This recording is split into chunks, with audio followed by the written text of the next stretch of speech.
tout le monde, je parlerai des textes peut-être plus tard, mais la présentation elle vise quand même à vulgariser peut-être un des textes qui a paru difficile, qui est un texte qui a été paru en 2014. Donc l'idée de l'intervention, c'est plutôt parler de la scénarisation, de la notion de scénario pédagogique avec l'usage donc de ce qu'on appelle des artefacts, c'est-à-dire des outils qui sont créés par l'homme, et de comprendre ce qui se joue pour les acteurs, puisque l'idée en fait des textes, elle est double. Hein. C'est d'une part d'essayer de comprendre l'homme et la technologie en termes de complémentarité, et la deuxième chose, c'est de comprendre qu'un outil, il est interdépendant avec d'autres outils et que donc il ne peut pas être étudié à lui tout seul. Donc l'idée de l'intervention d'aujourd'hui, c'est de vous présenter ces deux volets. Un volet plutôt sur la scénarisation et un autre volet qui est directement lié aux compétences que devraient avoir les acteurs lorsqu'ils font face à l'évolution des technologies. Donc pour commencer la présentation, je voudrais... C'est vrai que j'utilise un concept qui est le concept d'affordance, qui a un ancrage écologique, et on pourra discuter de cela dans les questions que vous avez. Mais l'idée, c'est que trop souvent, on réfléchit à l'outil en se demandant qu'est-ce qu'il permet de faire, c'est-à-dire en termes d'efficacité, en termes de réalisation d'une action, et du coup, c'est là aussi où on compare la machine à l'homme, et on oublie souvent qu'un objet technique est d'abord déterminé et créé par ce qu'il permet de réunir. Et du coup, la question qui se pose, c'est lorsqu'on utilise une technologie, qu'est-ce qu'on réunit dans la technologie? Alors on peut réunir des éléments culturels ou civilisationnels, on peut réunir des humains à partir de la technologie, on peut réunir des savoirs, mais l'idée d'une technologie, c'est quelque chose qui réunit et non pas qui permet de faire. C'est le premier point que je développerai dans la partie de tout à l'heure. Le deuxième élément, c'est du côté plus pragmatique, c'est-à-dire lorsque des formateurs ou des responsables de formation sont confrontés à la technologie, ils ont tendance à être déstabilisés. Et cette déstabilisation, en fait, elle n'est pas directement liée à la potentialité de la technologie, mais plutôt, je dirais, au rapport qu'on entretient avec la technologie et son métier. Donc, il y a une porosité entre la culture professionnelle et celle qu'on projette dans l'utilisation d'une technologie. Pour exemple, donc on peut se dire qu'on a l'habitude d'enseignement en livresse, qu'on a l'habitude d'utiliser un tableau blanc pour enseigner, et le passage au tableau numérique interactif ou le passage à des dossiers ou des fichiers dématérialisés, ça ne change pas radicalement la posture du formateur. Du coup, il y a un rapport dans l'appropriation des technologies entre la culture existante à développer avec le numérique. C'est pour ça que si on veut favoriser le développement du numérique, la première idée, c'est que changer, ça commence par ne pas changer. C'est-à-dire que avant de changer, il faut reproduire ce qu'on sait faire avec la technologie pour éviter d'avoir des risques de défaillance, pour se protéger contre l'incertitude ou la faille qu'il peut avoir technique ou pédagogique. Et c'est qu'une fois qu'on utilise la technologie qu'on pourra innover. Donc il y a deux éléments forts dans le rapport qu'entretient la technologie, l'homme avec la technologie. Le premier, c'est quelle est la perméabilité entre la technologie et ce qu'il sait faire. Et le deuxième, c'est quel est son propre rapport à la technologie lui-même dans sa propre construction personnelle. Donc on utilise la télé, la radio, j'y reviendrai tout à l'heure. Et donc on s'est construit soi-même une représentation de ce à quoi sert la technologie. Donc, par rapport à ces premiers postulats, il y a trois conséquences en fait. La première conséquence, c'est que un instrument, il est fait pour être traduit par le formateur en termes pédagogiques. Les outils, ils n'existent pas en tant que tels. Un outil n'existe pas en tant que tel. Il n'a pas d'utilité en tant que tel. Il a une utilité parce que quelqu'un va lui donner un rôle dans une activité d'apprentissage. Donc la compétence que doit développer un formateur, c'est celle liée à hop là, à la fonction pédagogique, donner un outil, c'est-à-dire mettre l'outil dans une situation problème. Ça, c'est un élément important. Deuxième élément, c'est une fois que j'ai conféré des tâches à un outil. Par exemple, si je propose un cours avec des tests d'auto-évaluation, ça veut dire que cette partie, elle ne sera plus à la charge de l'enseignant. Donc la question qui se pose, c'est quel rôle je vais me confier à partir du moment où je confie un rôle que j'avais déjà à la technologie. Donc à chaque fois qu'on utilise une technologie, il faut réussir à se repositionner et à trouver sa spécificité en tant qu'être humain, donc en tant que formateur, en tant que responsable de formation. Ça, tout dépend du métier auquel on est affilié, mais quelle est la spécificité que je vais avoir? Donc du coup, il y a des rôles qui seraient plus spécifiques aux humains, et il y a des rôles qui seraient plus spécifiques aux technologies. Le stockage des données, le traitement automatique des données, c'est un rôle qui est confié aux technologies parce qu'ils ont la capacité de le faire de manière plus rapide que l'humain. En revanche, tout ce qui est de l'ordre de la remédiation, de tenir compte de l'affect, etc., c'est des choses que ne peut pas avoir la technologie. Donc, la question qui se pose, c'est quel rôle vous voulez confier vous à la technologie et quel rôle vous voulez confier vous-même par rapport à ce que vous avez confié à la technologie. Troisième élément qui est assez important, c'est qu'une utilisation, on ne peut pas prévoir une utilisation avant qu'elle ait lieu. Donc une des difficultés, c'est qu'on nous dit toujours, mais à quoi ça sert? À quoi il sert cet outil? Mais en fait, on ne peut pas le savoir vraiment tant qu'on ne l'a pas utilisé. Donc à chaque fois qu'on utilise un outil, on va trouver de nouveaux usages, c'est-à-dire de nouvelles potentialités de l'outil en fonction des situations auxquelles on est confronté. Du coup, le fait de pouvoir donner une fonction à un outil, il y a un effet prescriptif, c'est-à-dire qu'il y a une intention de départ d'usage, et après, il y a une fonction en situation réelle, qu'on appellerait fonction écologique, c'est-à-dire en fonction de la situation à laquelle on est confronté, on va trouver de nouveaux usages. Et ce champ-là a notamment été mis en évidence par un auteur qui s'appelle Pierre Rabardel, qui prend l'exemple du sèche-cheveux et qui montre que si le sèche-cheveux sert à sécher les cheveux, il sert aussi à réchauffer une pièce, il peut aussi servir à sécher du linge. Donc un outil, il a une fonction, encore une fois, selon la situation à laquelle on est confronté, et ça ne peut pas se déterminer avant la situation. Et l'idée, c'est donc, dans une situation d'apprentissage, d'avoir une co-construction instrumentale, c'est-à-dire une co-construction d'usage entre l'enseignant et les étudiants. Voilà, donc on va aborder deux points aujourd'hui, ce que je vous disais. J'ai un écho sur un site, sur micro ouvert. Oui, on va aborder deux points, les principes généraux théoriques sur la notion d'instrument et les compétences à développer, notamment par les formateurs ou les responsables de formation, lorsqu'ils utilisent notamment des environnements numériques. Donc le premier point, ce sont les principes théoriques. Un des modèles qui est fort répandu et à la mode, c'est le modèle constructiviste de Pierre Rabardel, sur lequel on peut faire état de 4 points significatifs. Le premier point, c'est qu'un outil, il est créé pour être détourné par l'homme.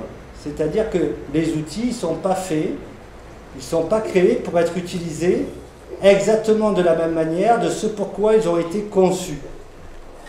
Donc, pour le dire encore autrement, lorsque vous utilisez un logiciel tel que Word, vous n'utilisez pas tel que l'utiliserait un expert en créant une feuille de style et des choses de ce type. Vous tapez au kilomètre et puis après vous faites votre plan, quoi.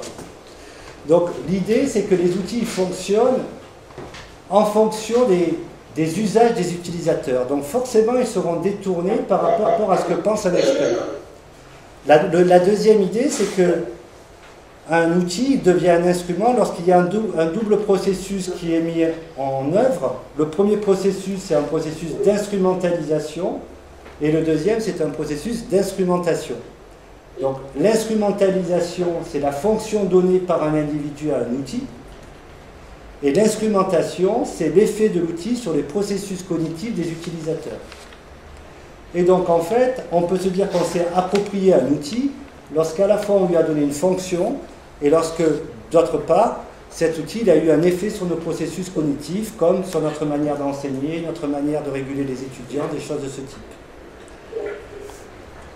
Donc ce deuxième point, ça veut dire qu'un outil il va toucher ce qu'on appelle nos schèmes cognitifs.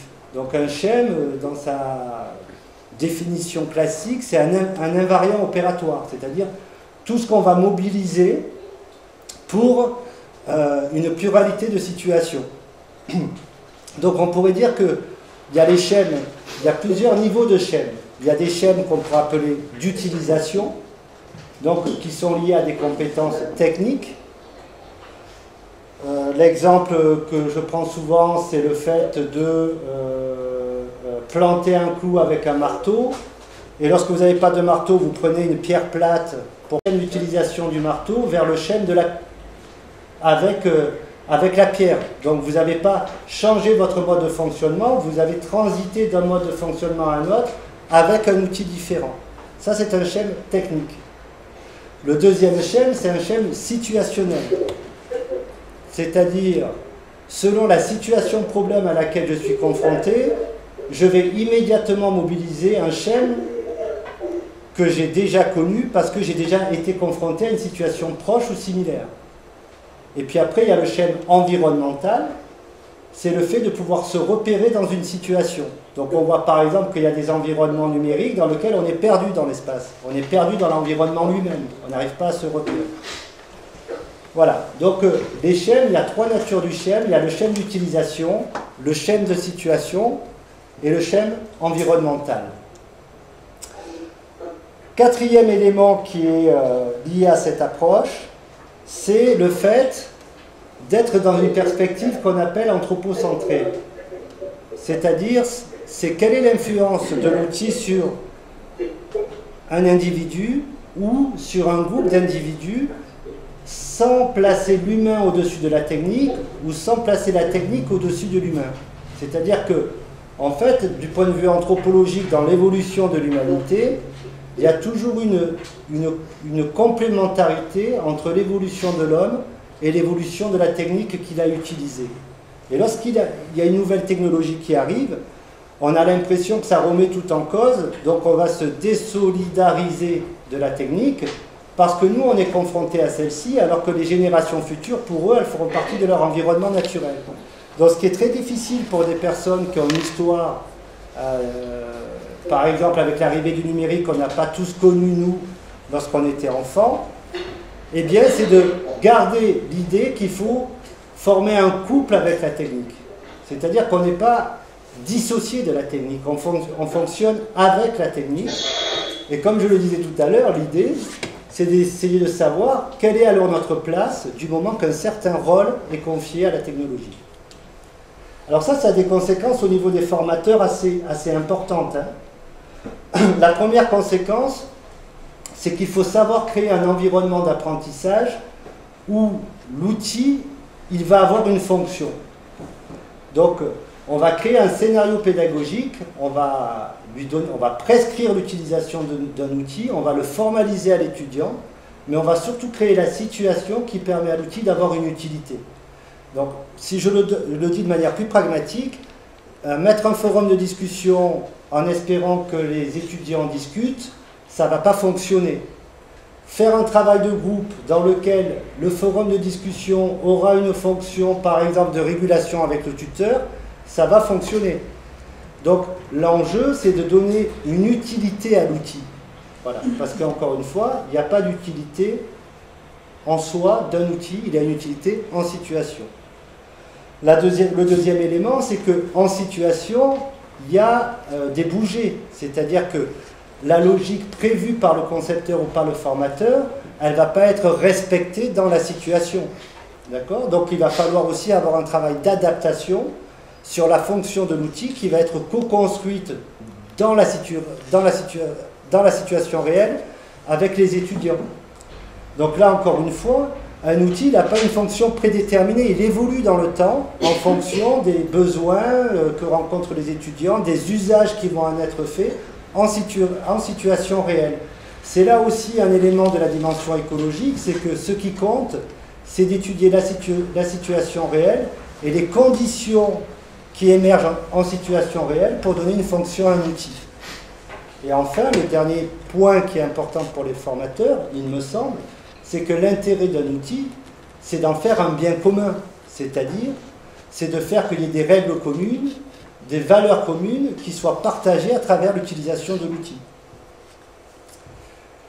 Alors, à partir de ces trois conséquences, il y a des conflits qui vont apparaître, des conflits qui vont apparaître pour le formateur, des conflits de nature pédagogique et des conflits de nature identitaire. Alors, les conflits de nature pédagogique, c'est d'abord sur le fait que souvent, on se sent piloté par la technique. C'est-à-dire que si on confère un rôle de transmission des savoirs, par exemple, avec un test d'auto-évaluation, on a l'impression que le formateur, il ne sert plus à rien. Comme si on avait perdu notre fonction pédagogique dans l'activité d'apprentissage. Et ce qu'on oublie, c'est qu'encore une fois, du moment qu'on prend, par exemple, cette idée-là de petits scénarios où il y a des contenus avec des tests d'auto-évaluation, le rôle du formateur, c'est de l'inscrire dans un scénario plus large, dans lequel la fonction prévue peut être rediscutée. Donc vous pouvez utiliser un contenu avec test d'auto-évaluation en fin de parcours d'apprentissage, ou en début de parcours d'apprentissage, ou en milieu de parcours d'apprentissage. Pour le dire autrement, vous faites ce que vous voulez. Vous n'êtes pas dépendant de l'outil, vous pensez par vous-même. Donc, plutôt que de se sentir dépendant de l'outil, il faut savoir comment l'outil peut nous rendre service. Ça, c'est le premier point. Il n'y a pas de conflit entre la fonction pédagogique de l'outil et votre propre fonction dans l'apprentissage. Le deuxième point, c'est que, donc, comme je l'ai dit tout à l'heure, la fonction d'un outil, elle évolue dans le temps. On peut utiliser un forum de discussion pour constituer des groupes, on peut utiliser un forum de discussion pour déposer des documents, on peut utiliser un forum de discussion pour faire de la régulation de l'apprentissage ou de la remédiation sur des conflits socio-cognitifs. Donc ça veut dire qu'à chaque fois qu'on va utiliser un outil dans le temps, il peut avoir une nouvelle fonction, mais que vous devez prévoir cette fonction dans le scénario.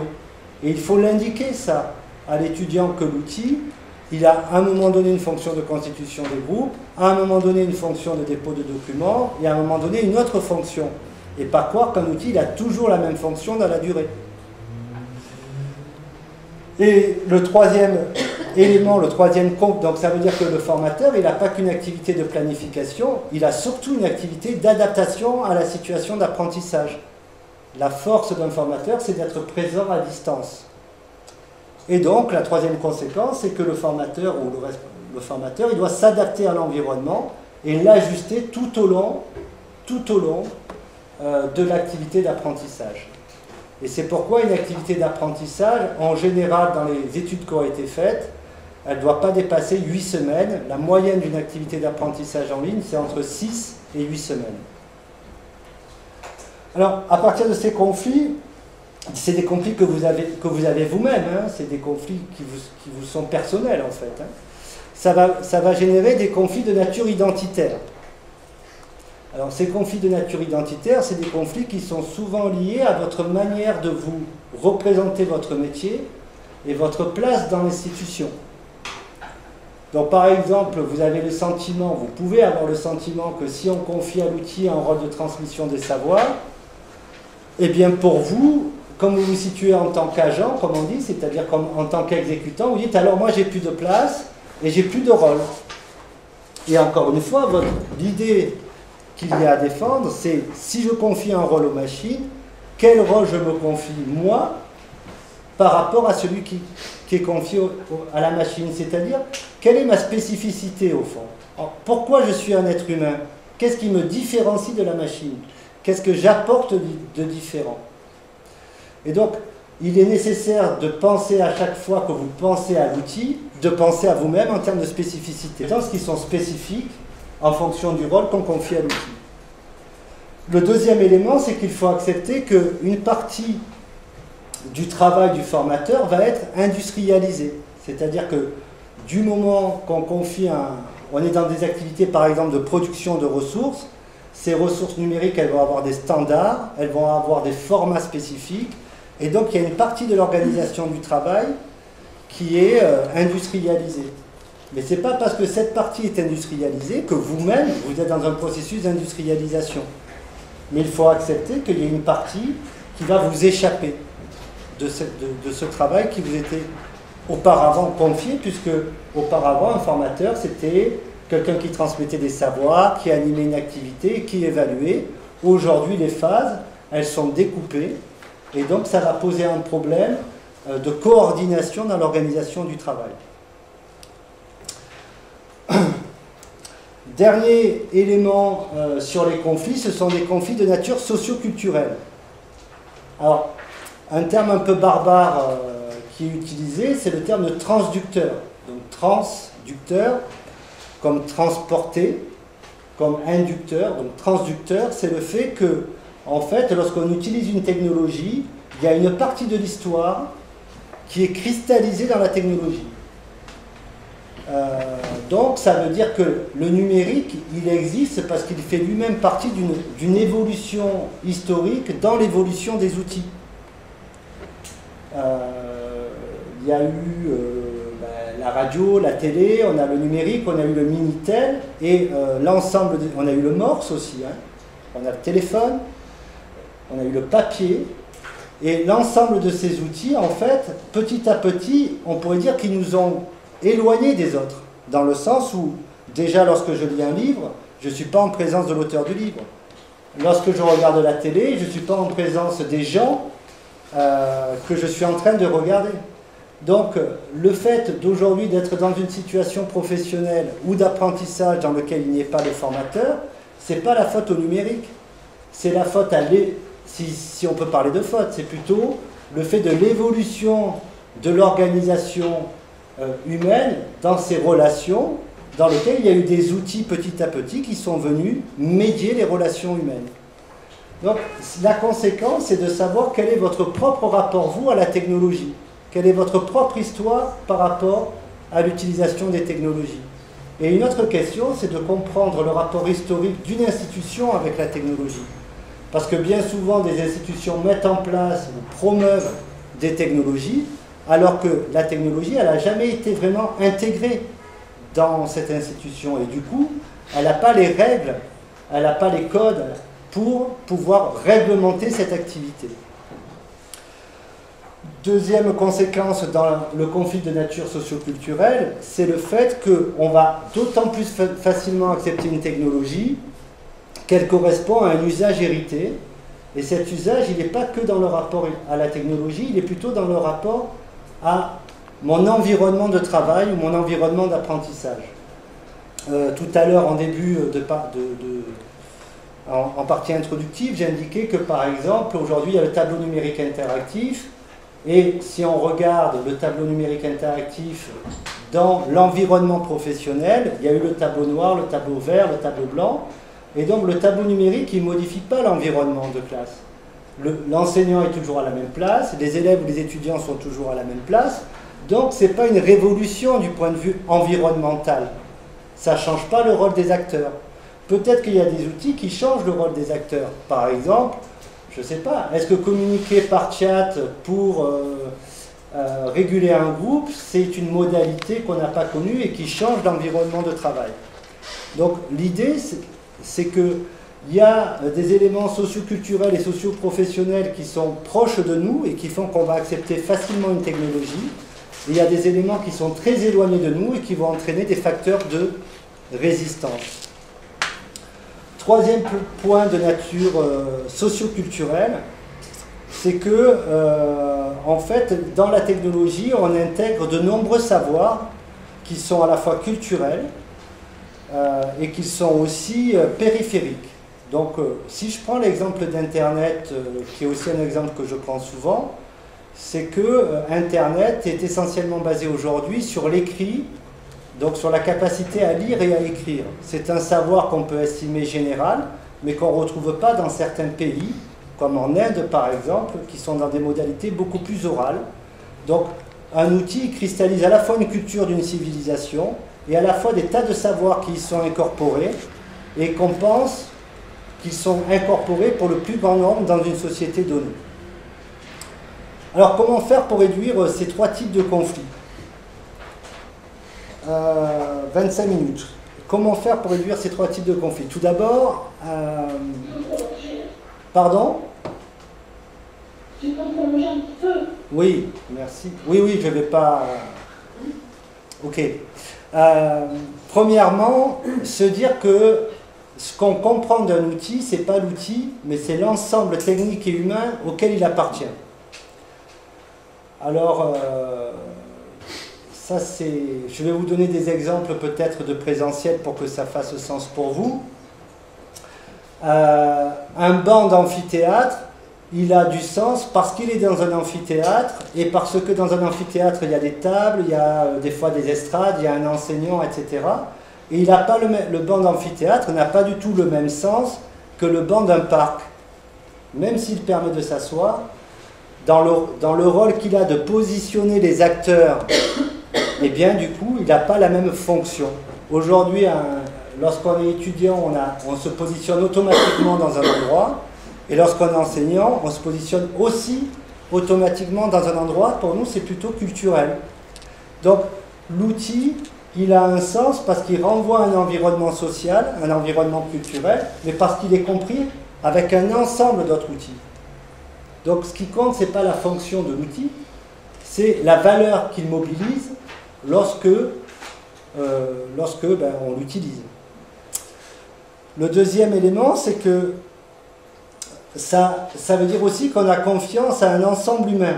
Alors, là, je vais prendre un exemple qui est assez connu en psychologie de la perception et en ergonomie cognitive, qui est l'exemple de la boîte aux lettres. C'est-à-dire le fait que je prenne un courrier et que je le mette dans la boîte aux lettres. Ce qui compte, ce n'est pas mon rapport technique au fait de savoir prendre un courrier et de le poster dans la boîte aux lettres. Ce qui compte, c'est que j'ai confiance au système postal pour acheminer mon courrier. Et ce rapport de confiance économique et culturel. Donc, si je prends l'exemple de la métropole, en France, donc, nous avons des boîtes aux lettres jaunes. Donc, pour nous, on a confiance en notre système postal, peut-être à tort, mais en tout cas, on a confiance en notre système postal. Et lorsque je dépose mon courrier dans la boîte aux lettres, je me dis que le fait qu'elle soit jaune, c'est un repère pour moi, ça a du sens. Si je me retrouve dans un autre pays, comme aux États-Unis, en Autriche, en Inde, etc., lorsque je vois une boîte aux lettres, je ne suis pas sûr que ça soit vraiment la boîte aux lettres qui achemine le courrier. Donc ça veut dire qu'il y a la couleur, la forme des objets, elle a aussi une signification culturelle. Parce qu'elle renvoie à un ensemble, non pas de système technique, mais à un ensemble de confiance que j'ai à un système humain. Donc l'idée générale, c'est de se dire, mais lorsque j'utilise un outil, comment je lui donne une fonction par rapport à un ensemble humain et un ensemble technique? Ce qui veut dire, par exemple, pour un formateur, que lorsqu'il utilise un forum de discussion, eh bien, est-ce que lui, il indique aux étudiants quand est-ce qu'il va utiliser le forum de discussion, à quelle heure, quel jour, combien de fois par semaine? Est-ce qu'il lui donne une dimension humaine à cet outil? C'est ça la question. Est-ce qu'il recrée un lieu d'apprentissage en disant je vais utiliser le forum de discussion, je ne sais pas, de manière hebdomadaire, le lundi de 11h à midi? Donc il faut le repositionner l'outil dans un environnement humain. Et pour nous, qui est lié à l'activité d'apprentissage. Alors, je vais...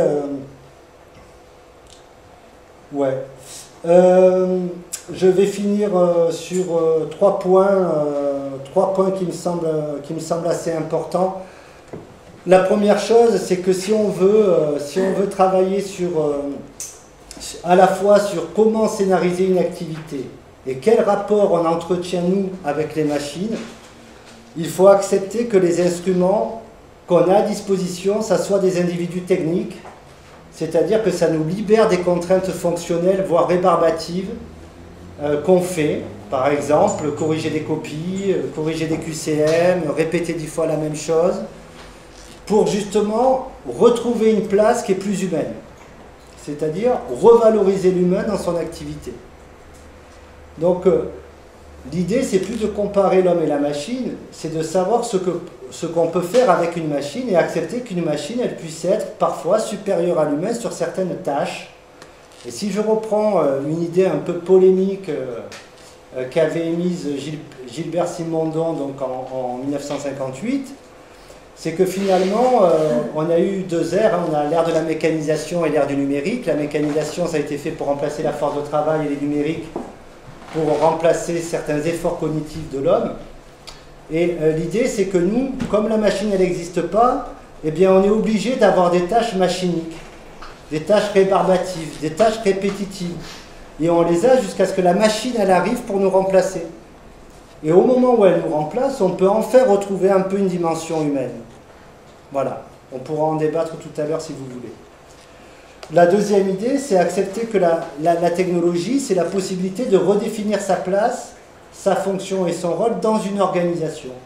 À chaque fois qu'on intègre des technologies dans des institutions, il y a des renouvellements dans l'organisation du travail, et il faut essayer de le voir comme une opportunité, et de se dire quelle va être ma place, quel va être mon nouveau rôle, qu'est-ce que je dois donc développer peut-être aussi comme compétence pour retrouver une place dans ce nouvel environnement instrumenté.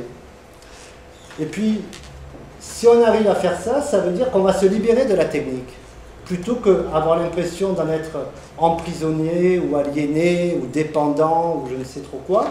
En fait, ça va nous libérer la technique, ça va nous enlever des éléments qu'on n'avait pas envie de faire. On peut aussi se dire, mais si j'utilise une technologie, qu'est-ce que j'ai plus trop envie de faire et que je pourrais confier à une machine? Et puis du coup, qu'est-ce que j'ai vraiment moi envie de faire avec les étudiants ou avec des élèves? Par exemple, la gestion de l'affectif.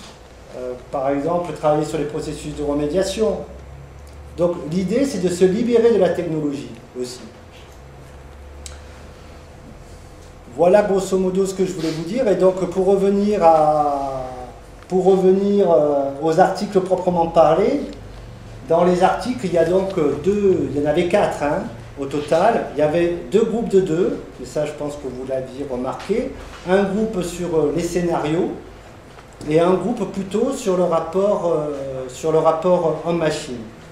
Alors, le groupe sur les scénarios, pour en faire la synthèse là en 2 minutes, c'était pour vous montrer qu'un outil, il n'a pas de fonction en tant que tel, parce que du moment que l'outil il est mis en place dans une activité, et on voit ça par exemple avec les outils collaboratifs qui ont un sens dans une activité collaborative et qu'on va retrouver en termes de résultats de recherche comme utiles pour les étudiants en master, ce qui n'est pas le cas des outils de communication pour les étudiants en licence parce qu'ils sont dans une modalité individuelle. Ce qui veut simplement dire, c'est que du moment qu'on donne une fonction à un outil, parce qu'on crée une situation qui lui donne une utilité, à ce moment-là, l'outil a un rôle, il a une fonction pédagogique, mais il a une fonction dans un ensemble technique, et c'est comme ça qu'on voit la complémentarité entre le courriel, le forum, par exemple, et le chat. Ça, c'était pour l'article qui était en 2008. Pour l'article qui a été fait avec Jacques Audran, l'idée, c'était d'analyser l'effet du prescrit sur les représentations des étudiants. Et on s'aperçoit que lorsqu'on donne une fonction à un outil, qu'on le formalise dans un scénario, que ce scénario, on le communique aux étudiants, que le tuteur respecte ses engagements, c'est-à-dire que lorsqu'il dit qu'il va utiliser un chat, il l'utilise, et lorsqu'il dit qu'il va utiliser le forum le mardi, il utilise le mardi. Du moment que ces engagements sont respectés, eh bien, les étudiants vont trouver cet outil utile, et il va construire une signification commune avec l'enseignant. Et lorsqu'on a comparé donc l'utilisation du forum pour un groupe d'étudiants par rapport à l'utilisation du forum et du chat pour un autre groupe d'étudiants, on s'aperçoit que pour le groupe d'étudiants qui a utilisé le chat, c'est le chat qui est le plus significatif. Pour les étudiants qui ont utilisé le forum, c'est le forum qui est le plus significatif et qui ne veulent même pas du chat. Donc ce que je veux dire par là, c'est qu'on peut construire une culture commune, aussi à partir du prescrit, pour avoir un usage homogène des outils. Voilà, ça c'était plutôt le deuxième article.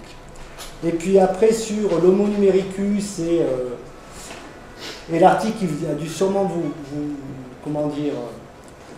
trouver un petit peu compliqué, qui est l'article de 2014, c'était plutôt pour essayer de dire que le rapport, et je vous l'ai dit déjà tout à l'heure, le rapport à un outil, c'est un rapport culturel personnel, c'est-à-dire que ça dépend nous-mêmes de notre propre relation aux outils qu'on s'est construite dans le temps.